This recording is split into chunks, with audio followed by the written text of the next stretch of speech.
Okay, everybody, we are live and we are here. We are ready to start a totally new topic this week. We start when I say totally new topic within Berachot, obviously. So we spoke about Bore Priya Etz, we spoke about Bore Priya Adama. We went through, most of the main pieces that we wanted to walk away with was, Sfaradim saying Bore Priya Adama or Etz on ground up food, let's say such as a smoothie, applesauce, etc. And we also wanted to get through the order of Berachot, which took us 2 classes, which was very important. Now we're going to switch our focus to mezonot, bore mine mezonot. So the most important, shouldn't really say most important, but a place where people struggle is whether or not to say mezonot or hamotzi on certain items. So I promised after we finish this sheet that we will be doing a separate class on Ezekiel bread. However, and I did admit to people, I said, look, I'm always torn on Ezekiel bread. There are different ways to go. We're going to try to. Rabbi Aluf recently came out with what he says on it, so we will try and balance that. But you got to have this foundation first before we get to that shiur. So let's start with source number one. Just again, have everybody muted, and not a lot of people are bold enough to have their videos on. So I just want to know if you guys can give me a thumbs up as to whether or not you hear me and whether or not you can see the shared screen. There you go. Yeah, you're good. Okay, good. Yeah, Margie, thank you. Always count on you. There we go. Thank you, Ruthie. Thank you, Rini Minash. Thank you. Okay, so here we go. So let's, okay, some people still coming in. Okay, so let's start with this source. So first we have, this is called, the name of this shiur is called Din, the law of Pat Haba'a Bekisnin. Pat, the word pat is the Aramaic word for bread. Pat haba'a, that comes in what we call a kisnin. So the struggle is going to be A, what's the beracha on pat haba kisnin, and B, what is pat haba kisnin? So we're going to see. We'll do a small spoiler alert. Anytime you have something that's pat haba kisnin, the Gemara rules that the ruling of pat haba kisnin, the beracha, is mezonot. So you don't instead it's made of material that you'd usually have regular bread made from. However, it is now considered mezonot because of this, that it comes in the form of kisnin. Now we have to try to understand what that is. So we're going to skip, for the sake of time. Maran obviously does a beautiful job of putting the 3 different opinions that are found in Masechet Berachot into halacha l'ma'aseh. We'll see what the Rama says as well. And this siman is siman kof samach chet se'if zayin.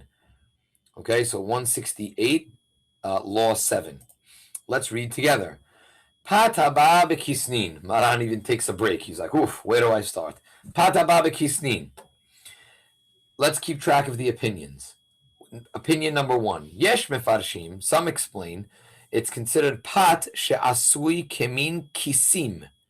Shememal'im otam devash o sukar ve'egozim ushkedim utvadim. One, the first opinion says, you know what pat haba bekisnin is? Pat haba bekisnin is a kisim from the lashon of kisui, a pocket. So anything that is made from wheat or oats or barley, spelt, rye, the 5 minei dagan, made into a dough, but the dough is shaped that it has a pocket, and the pocket is filled with honey, sugar, nuts, or spices, that's considered pat haba bekisnin and therefore mezonot. That's opinion number 1. Opinion number 2. Veyesh omrim shehi isa she'irev ba devash or shemen or halav or mine tevalin ve'afa'ah. Vehushi. So the second opinion says no, it's dough that has baked into it. That's very key. She'irev ba, into this dough. It is now mixed honey or oil or milk or again spices and then is baked. So you need two things. The baking has to be after, but more importantly, the sugar or the shemen, the oil or the honey must be baked into the dough, kneaded into the dough. Vehu, and there's another qualification on this, second opinion, Vehu, shehiyeh ta'am ta'arovet hameh perot or tevalin nikar ba'isa. It has to be strong enough, whatever you kneaded into the dough has to be so strong that you're able to taste it when you bite into the dough. Not the raw dough, obviously, the actual dough that's baked, that's now become challah. So we have two opinions. Opinion number one, we're going to have three opinions, but let's just crystallize these two opinions. First opinion is, it is pata babi kisnin is, what does kisnin mean? A kisui, a kis, a pocket.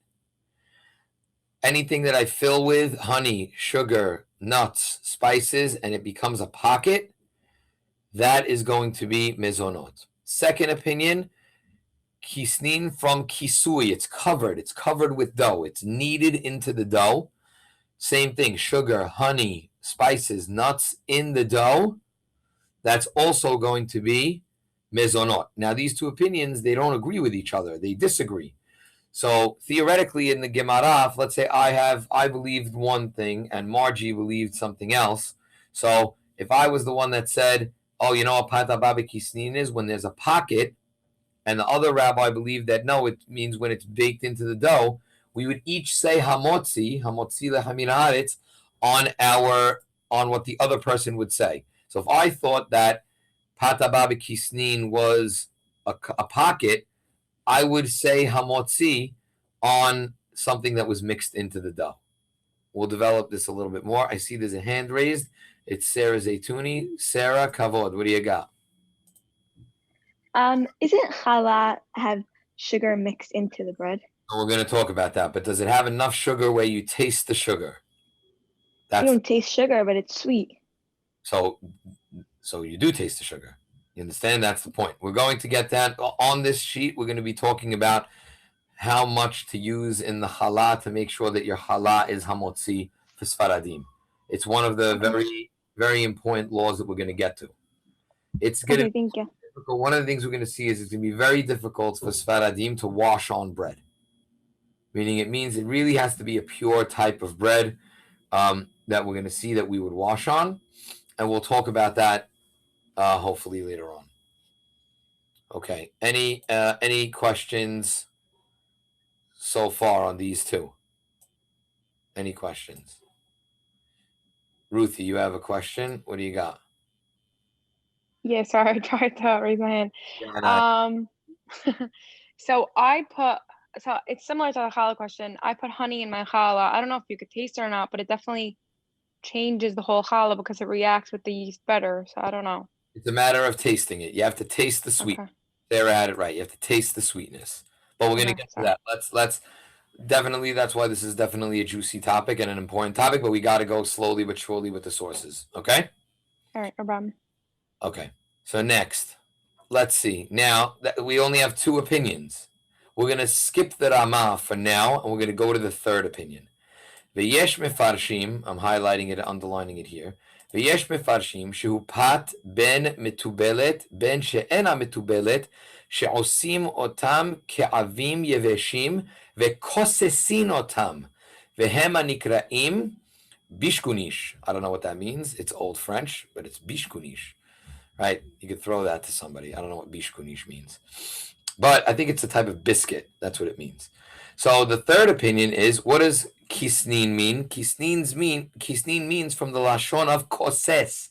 What does koses mean? It means to chew, but literally not to chew, to crunch. So anything that is crispy like a cracker or like a cookie.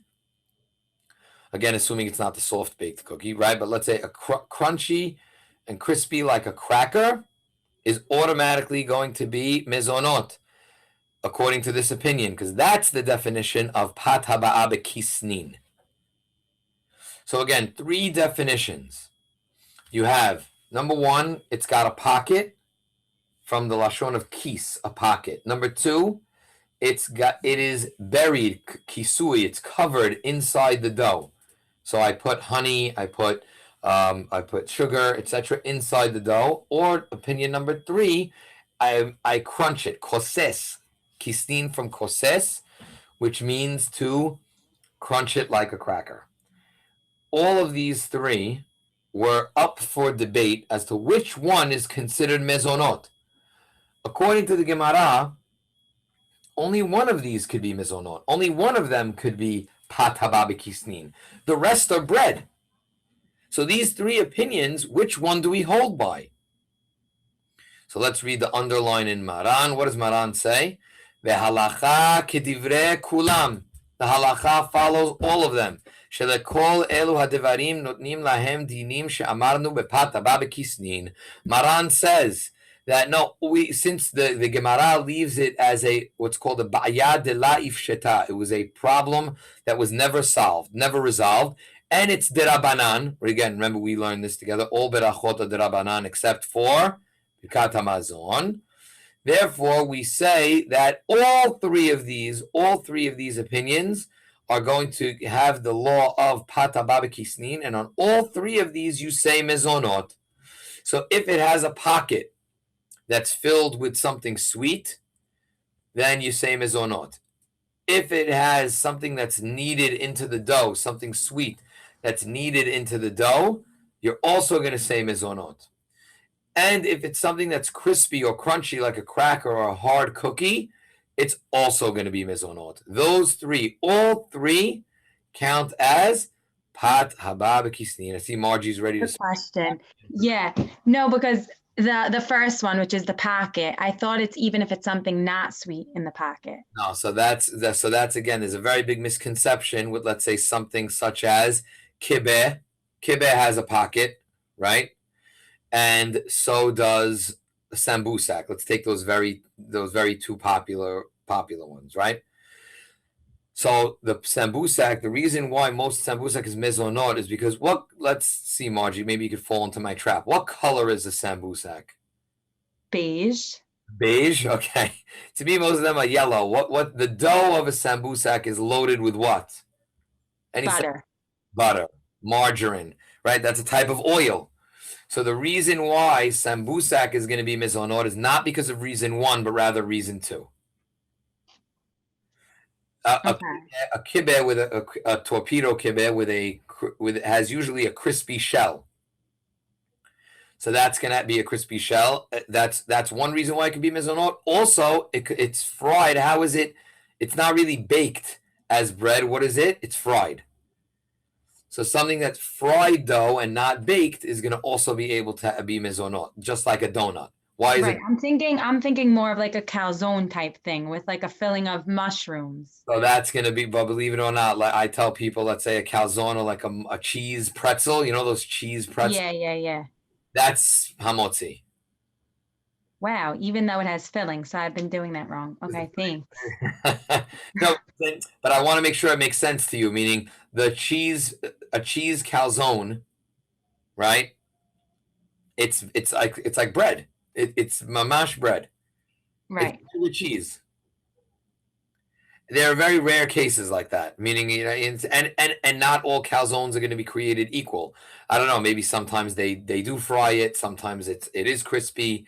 It is a shell. Like if we had to say, let's say, like a potato boreka, right?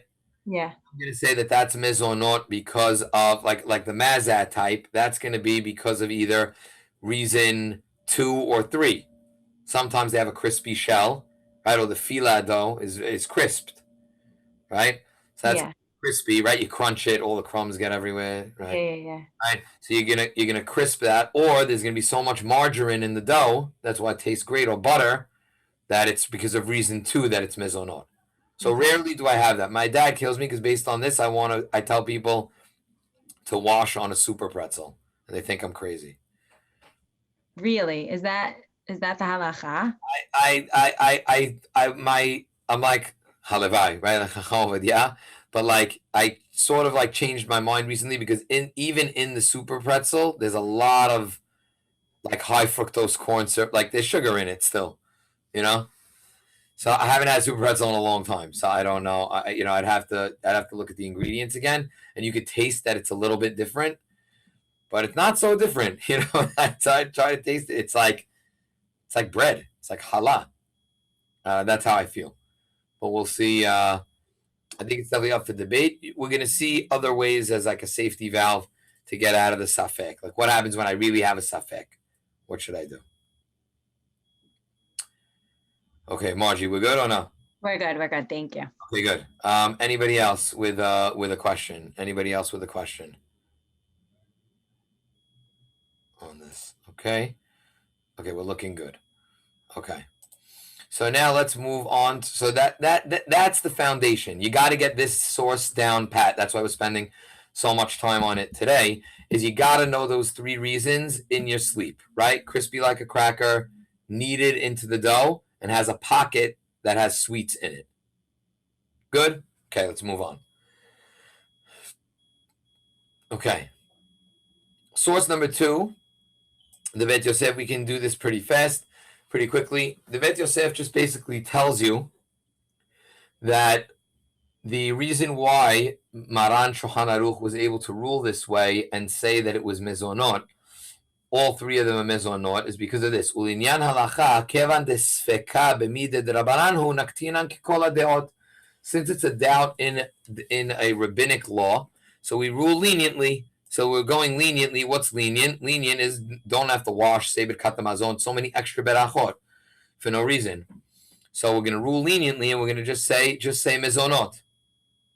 So that's just a klal, a nice thing. When the law is rabbinic in nature, we're going to rule leniently and do as few berachot as possible.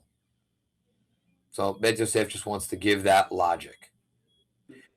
Rabbi, can I ask a question?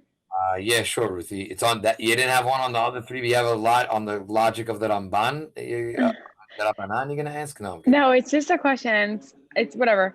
I'm not good at washing, let's say.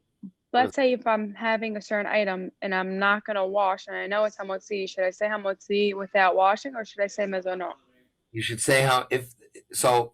We're going to revisit what you mean by you're not good at washing. If you're just like a lazy person, then yeah. right? That doesn't mean I'm not good at washing. What does that mean? We're not letting you look like that. Yeah, Rabbi, by the way, I'm out for washing, but what do I do? So you have to wash your hands. Not accepting. Ruthie, I'm also not so good at it. Who's that? Like, let's say I'm at a park, for example. Let's Adele. use like Adele, you're also not so good at it, but from where you're coming from, like Adele, what do you think? I'm coming. It's like the man's job, you know. It's the man's job. Wow, this is a women's class, and the man didn't even say that. Let's go, Adele. No, I don't approve of that. I'm not a feminist. I know. Okay. All right. Okay. Let's say it like this. The biggest thing is that we're going to need to understand that we have to try to do our best to wash netilat yadayim. So let me digress since it was brought up, and I think it's very important. Netilat yadayim mostly, and this is the best time to say this during the pandemic. The reason for netilat yadayim from the rabbis was for cleanliness purposes. Washing your hands before you eat bread was to be clean. Now you say, Rabbi, don't I always have to be clean? Vegetables, etc. Bread was always broken with your hands. So whenever a person was ready to eat bread, you were automatically using your hands, not a fork and knife, etc. Okay, definitely you can make the argument that nowadays you should wash all the time. I'm speaking to people who are having trouble washing. If I made you wash after you were having like a chocolate bar, I think you'd kill me. So we're not doing that. But we have to, it's striving to become clean, right? They did research, right, during the Black Plague. It's not a myth. The Jews were less affected because of how clean we were when we would wash and we would eat. It also Netilat Yadayim, as we said with other berachot, it puts you into the right frame of mind. Why am I eating right now? Yes, I'm eating because I love the food, but I'm also eating because it's a godly event. I'm making something that is so as putting food into a hole that's in my face. I'm making it into now something that's very holy. So I hear you. I know it's definitely a struggle to wash for things. I'm also, what I will do is also sometimes I'll be like, do I want this now? I don't want to wash, but I'll have something else. I'm not going to say Hajj, I'm just going to have this and not wash. On the off chance that a person does that, saying Hamotzi and Birkat Hamazon are not connected to washing your hands. So if a person was having something that was Hamotzi, Ruthie, this is to address your question, and for some reason they forgot to do Netilat Yadayim, they got lazy, they still need to say Hamotzi and they still need to say Birkat Hamazon. But obviously, we're pushing ourselves to wash. These classes were being recorded. I don't need people saying, Rabbi Tawil said, I just need to say Hamotzi and Birkat Hamazon off the wash. Right? Ruthie, what do you got with that? Yes? You understand? Yes, confirmed. I'm just saying. Actually, I don't want to. Okay. No, but like it's a Zamani thing, so I agree with Adele. It is more of a man's job. I'm just like putting it there. No, but I don't know what that means. I understand that what Adele's point was probably they're saying, okay, this is the man washes, but the women have those. It's important to understand that this is a halakha for women as well. No, for sure. But isn't it a thing that like if it's a time sensitive thing, then it's more men and then like woman, because woman has like the duties of the house and the baby and the this and the that. Right. So it's a mitzvah. So good. I wasn't going to talk about this, but we'll say it now. It's only things that are based on time. This is not right. So if you don't say it within 72 minutes or something, then you can't do because of something, whatever. No. I hear you. I hear where you can have that misconception, but so let me clarify what time-based means. Time-based means is that there's not a specific time when it does apply, and therefore a time when it doesn't apply. So, for example, kibud av va'em, right? Respecting parents, right? So, is there ever a time when I don't need to respect my parents? Like, okay, at night, you don't have to respect your parents. In the day, you do. No, that's not a thing. If a father or a parent walks into a person's room at 3 a.m, you have to stand up for them. You have to still respect them. It's going on. It's ongoing. It's in perpetuity. Same thing with eating a meal. Is there like, okay, when you eat a meal, when you have bread at night, you don't need to wash. When you have bread in the day, you do need to wash. No, whenever you eat, you need to wash. So it applies all the time. What about tzitzit? Right, Ruthie, how come you're not wearing tzitzit right now? I hope you're not wearing tzitzit. I'm saying, Ruthie, are you wearing tzitzit? I'm picking on you now. No, I'm good. You're not wearing tzitzit now. Why not? Why aren't you wearing tzitzit right now? It says it in the Torah. No, but it's not my duty. Why? Because tzitzit only applies during the day and not during the night. Oh. Even if a man let's say a man gets in the shower at night and then comes out and now he's going out somewhere, he doesn't need to put his tzitzit back on when it's nighttime. Nuh-uh. Yeah, correct. Sorry, no, but that's like very big news to me. That's very interesting. That's very cool. Why? Well, because Actually, I don't want to get into this. I'm sorry. We're going off topic. It's important because it's very important, Ruthie, because people are not washing their hands, and a lot of people think it's a man's thing now. So I think it's important. So you understand. Meaning the point is that right? It says uritem otam, that you have to see them. The Gemara says, when is the time when you see the tzitzit? In the day, not at night. So therefore, the daytime is only a time for tzitzit. Same reason why tefillin. I'll ask you the question again, Ruthie. You didn't put on tefillin today, did you? I almost did. No, I'm kidding. You thought about it. The reason is because tefillin also only applies during the day and not the night. That's the reason why I don't put it on. Got it. Okay. Sorry. Let's go back on track. Okay, good. I feel like we're still on track. I mean, but maybe some people got frustrated. I don't know. We'll ask. I have a quick question. Yeah, sure, Adele. So let's say you have Friday night dinner and you're still 72 minutes after you're finished eating, you're still on the table. Yes. Do you need to like time yourself, or you need to say, or you have time? No, you have time. It goes, first of all, goes from the end of eating to say Birkat Hamazon. And then once we go from the end of eating, the biggest thing is that as long as you know, the 72 minutes is if a person has a doubt as to whether or not they said Birkat Hamazon and the meal was a long time ago, it now becomes Birkat Hamazon derabanan instead of deoraita. But there are a lot of rules to that. We are going to have that as part of our series. So Okay. the bottom line is, if you know you ate, and even though you're sitting a long time at the table, you still have to say Birkat Hamazon. Okay. All right, good. Okay, so let's continue. Okay, we have one more halacha that we can do. So now the Bach, so summarizing what we did the three ways, the three opinions of Pat Haba B'Kisnin. We understand that you have to say mezonot on all of them. That's the halacha. Bet Yosef gave the logic as to why Maran ruled that way, because it's a doubt in a rabbinic law. So therefore, we want to rule leniently, and therefore say borei minei mezonot, and not obligate people in water. Like you guys said, that's how we got into this, which was pretty much on topic. Washing and then saying hamotzi. We're just going to say mezonot. And now the Bach comes and says, wait a second, why are you saying this? Why are you coming and telling me that you're being lenient? You're actually not being lenient, because why? Tamar la Bet Yosef. The Bach got very upset. He exclaimed. He was shocked at what the Bet Yosef said. Madua katav shehu kula. Why are you saying that this is a leniency? If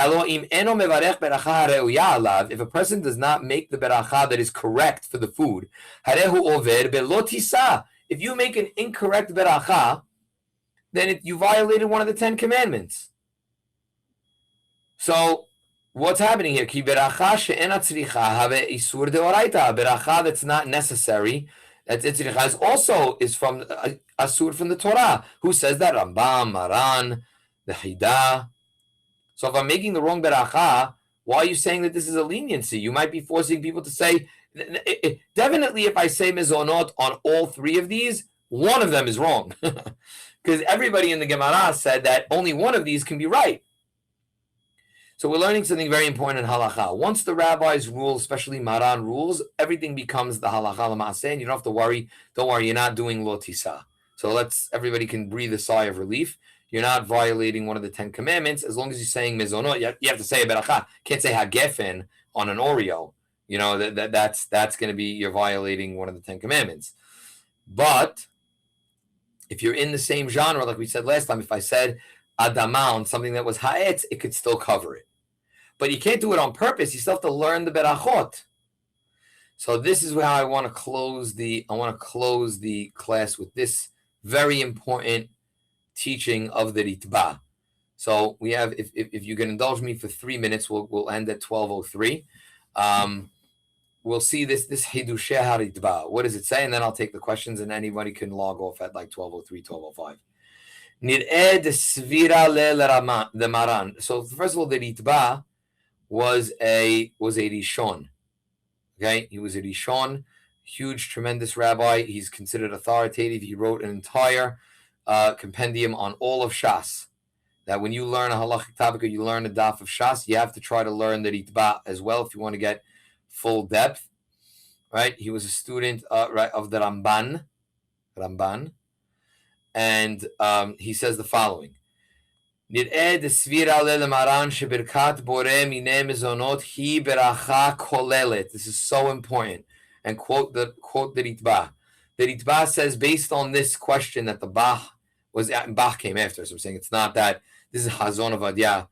This is Havadia Yosef piecing this together to answer the Bach's question, the Beit Hadash, and says that the reasoning of Maran as to why he was going with you can say mizonot on all three and it's still considered a kula is because boreh minei mizonot is considered an all-encompassing mitzvah, beracha. Just like you say shehakol, it covers everything. Mezonot can cover all grains. It can't cover grapes, right? But it covers all grains. Upshitale, it's simple. She'afilu berech alapat boreh minei mezonot yatsa. And it's simple to the Ritba that, let's say you said mezonot on something that was hamotzi. What is the law? Yatsa. You fulfilled your obligation. So if a person ever has a safek as to whether or not something is hamotzi or something is mezonot, what should you do? You should say mezonot. because mezonot is the beracha that's kolelet, and you will fulfill your obligation by saying mezonot. Now, it doesn't mean you don't learn about which things are mezonot and which things are hamotzi, but if you have a safek, you should go into mezonot mode. וגם סביר עלי למרן שאם בירך ברכה מעין שלוש במקום ברכת המזון יצא. And he takes it a step further. Let's say, because this goes back to Ruthie's question. So if I ate something that was hamotzi, I got to say birkat hamazon. But now, Rabbi, I had the same doubt. I have something in front of me that I'm not sure. Is it mizonot? Is it hamotzi? Say mizonot and also say al mechya. Because al mechya is a shortened version of the, it's a summary of birkat hamazon. So the same concepts are there. So therefore, what you're doing is based on the ritba. You're banking on a rishon. Halvadia is bringing this down. I brought it. This is also it's in the Birkei Yosef, right? Which is the Haidah. Beautiful. All you should be saying if you have a doubt is mezonot. And this is me writing it. Chacham Ovadia added on this in Chazon Ovadia. Afilu im achal pat haba b'kisnin derech keva, ela shenistapek im achal shiur kviut, which we'll talk about, which is 72 dirhams. Yevarech me'en shalosh ve'yotzei yedei chova, shemikevan shebirkat me'en shalosh poteret min haTorah, dai bekach. We're going to talk about there's an amount of mizonot that you could eat that's so much. Let's say I go to any of you guys like those Entenmann's, like the devil food cake donut, Hadid, right? You have the Entenmann's donuts. Let's say you ate like the whole box of donuts, right? Crazy. You went crazy. That's enough that you have to wash and say hamotzi on it. We're going to get to that later. But let's say I'm not sure if I ate enough mizonot to wash on. So what should you do? Just say mizonot. You have it black on white. That Hamavidia says it. So that answers the Bach's question. Havadia tells us that and cites this Chidushei Ritba. The biggest close that we're going to get at the end over here is the Ritba says that Bore Mine Mizonot, it's what's called a Beracha Kolelet. It's inclusive and it has the power to include something that is Hamotzi. Obviously, you should learn what's Hamotzi and what's Mizonot. If there's ever a Safek or you ever have a doubt, what should you say? Same as onot, and it's an and ala mehya, and it's an all-encompassing beracha. I'm going to call on Sarah first as a question, and then anybody. I know we went a little late. If anybody has to go, you can go, but I'll take questions now till the end. Sarah, what do you got? Okay, what about pizza? Like people say, if you have two slices of pizza, it's hamotzi. I'm going to use you as it's going to tease you for next class. So that's going to be the next class, okay? Now, okay, wait, I have one more question. As you would say now, what would you say pizza would be, Sarah? Mizonot, because you don't know how much you're going to eat, and then you just go mizonot. Right, so I would actually go one veda. So I wash on pizza even one slice because it's not baked into the dough. The dough is just the dough. It's baked on top of it. So Got it. Wash even one slice. Okay. Yep. And then I have like a bad habit. I say like shahakol on everything. Yeah, it's a bad habit. We're gonna scratch that. All right. Okay. We're gonna scratch that. All right. Rabbi, I have a question. Yeah. This is Sandy. You're talking, right, Sandy? Yeah. Hi. Yeah. No. It's fine. No, I saw you light up. And last time when I said it was Sandy, it was Lisa. So. Oh yeah. Who cares? Are you little? That's okay, Sandy. What's up? Okay, so like my chali, I feel like I put so much sugar and it's not, I don't feel like I'm eating dessert, but the chali is definitely sweet. And so why am I allowed to say hamotzi on Friday night with it? The answer is going to be that you're not. I'm sorry. That's going to be the end of the it's going to be. That's crazy. Yeah, so what I end up doing is on my thing, so I don't drive people crazy with the challah, because the challah is Friday night. You got to have it. So what I end up doing is, in my house, and my wife is here, that she could probably verify if she wants to unmute, we have pita breads for hamotzi, and then we give out the pita bread, plus we give out the challah. So I'm saying hamotzi on water pita, because that's the only thing that I trust that's going to be hamotzi. And then the halot are mezonot. The reason why everyone got so confused is because we're going to go back to the Ramah on the next class. The Ramah disagrees with us that you have to actually taste it. Ashkenazim will wash on those egg halot. Sandy, like saying, your halal, the Ashkenazim are going to wash on it no matter what. For Ashkenazim, that's hamotzi. So Okay. Ashkenazi bakeries, and they were the ones we never baked challah. Challah is from Europe. We came here and we started. You know, when you wanted to buy bread for Shabbat, you bought from Ashkenazim. And I'm Right. dropping a big bomb on you guys now. No, I'm only asking because I'm actually away right now, and I brought my own chali with me for Friday night. But now, I have 647 bread. Is that better to say hamotzi or should I say it on the chali? What's 647 bread? It's like bread Is that that's like. hamotzi? I always Oh, but wondered. it's sliced. Are you allowed to do that? It's a sliced bread. I'd rather you say it on sliced bread that's actually bread than on something that's not hamotzi.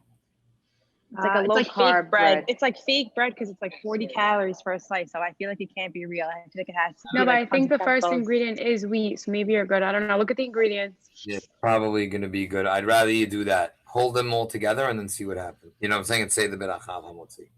Yeah. And you could eat a lot of your sweet bread, and that's also counts as that you're eating hamotzi. Meaning you have to eat a lot. You have to eat almost like you have to eat 200 grams of it. It's a lot. Are you a halal? Got it. Are you a halal eater, Sandy, or not really? Yes, I love chali. Love. Right. So Eat a lot of it. eat a little extra if you're away, and then you'll cover it with hamotzi. I have a question. Sorry. Yeah. But you're putting in 5 pounds of flour. How is that not hamotzi? It could very well be. She's telling me And yeast. that she's putting a lot of sugar and it tastes sweet. So if it tastes sweet, it's mizonot. There's a very big difference between, let's see if it tells you, between an egg challah and a water challah, correct? Yeah, I do water. Right. So the water, you're most likely a water challah is going to be hamotzi. But most people put eggs in their water, Rabbi Ike. Yes, I understand. So we're going to have to talk about, Mrs. Tawil, how many eggs are enough. Yep. Well, I don't know. I'm on the pita plan with you, so I don't really have a choice. Right. Wait, so I'm one of those people. Is 3 eggs bad No, usually you for need 5 pounds? a lot more eggs than that. For if it's just eggs and a little bit of salt and sugar, it's usually going to be water, challah. Right. But there's Okay. a lot of people like you're saying, Sandy, how much sugar do you put in yours, just as a reference? Yeah, I was just gonna ask you, like, what's the measurement? I don't know, like maybe it's like 3/4 of a cup or like a cup of sugar to the 5 pound bag. Is that a lot of sugar? I don't know. The measurement is everything is all based on taste. So you have to be able to taste it differently than, let's say, a water challah, which is, you know, the ones that are crispy and like they break apart and they're very, they're very doughy. So in that case, it's going to be mizonot. So I would say you have to actually taste the sugar or taste the egg. So that's a lot of sugar. That's a lot of egg. But the biggest thing is usually the homemade halot are going to be hamotzi, unless the person's really making an egg challah and it's very yellow and you're tasting the egg. You'll know when you're tasting it. Usually we're going to do a whole source this next week about this topic. The next ones are talking about the challah. Okay? If you want to be on the safe side this week, buy pita bread, say hamotzi on that, and then we'll see. And if we were in person, I'd make everybody bake challah and we'll taste all of them. I'm dying for that. If only. If only. All right, guys, we took a lot of time this week, but the next week is going to be specifically on the challah, okay? Because that's the next topic.